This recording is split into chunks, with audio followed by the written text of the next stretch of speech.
Lesson 47. What your body does. Hello, and welcome to this lesson. Today, we are going to learn useful verbs for describing actions connected with the mouth, breathing, eating, the eyes and face, and the whole body. A. Verbs connected with the mouth and breathing. To yawn means to open your mouth widely and take in air, usually because you are tired or sleepy. For example, why are you yawning? Are you feeling sleepy?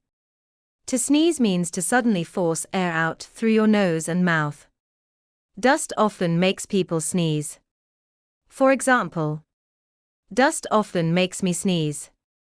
To snore means to breathe noisily while sleeping. For example, he snored in his chair with his mouth wide open.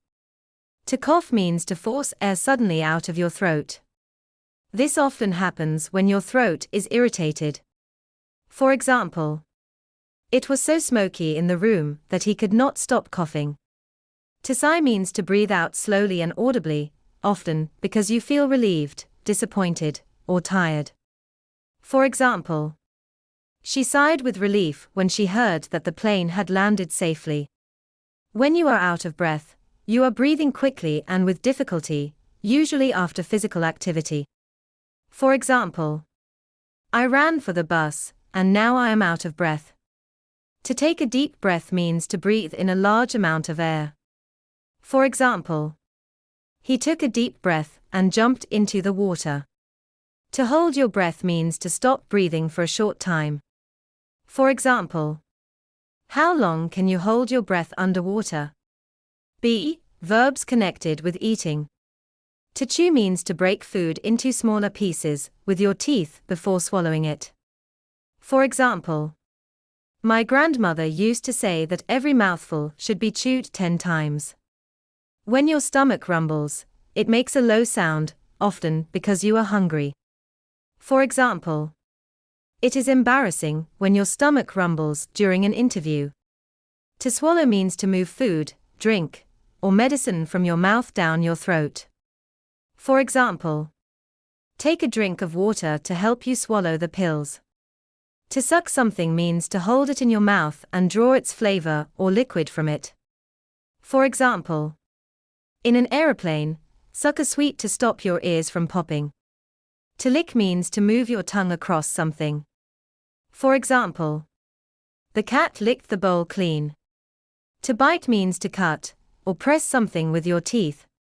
For example, do not bite that hard sweet.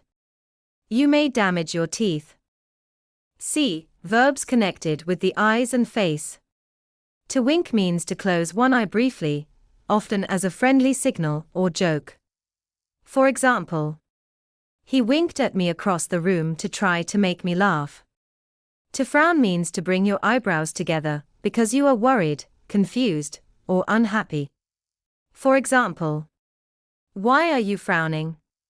What is the problem? To grin means to smile very widely. For example, she was so delighted with the present that she grinned from ear to ear. To blink means to close and open your eyes quickly. For example, she blinked several times to remove the dust from her eye.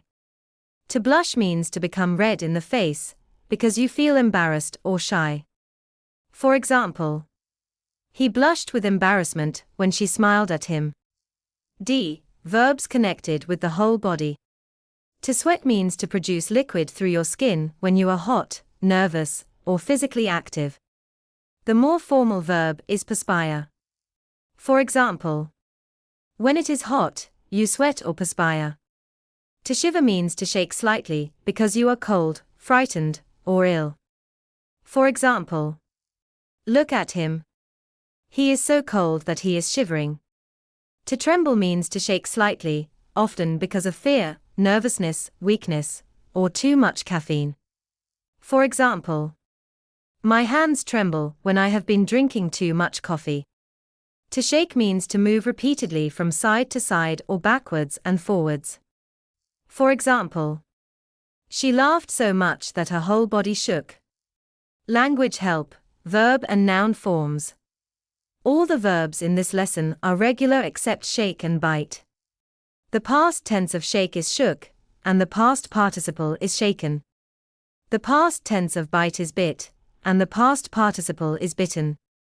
Most of the words in this lesson have the same form as both a verb and a noun. For example, to yawn becomes a yawn. To cough becomes a cough. However, the verb breathe has the noun breath. For example, take a deep breath. The verb perspire has the noun perspiration.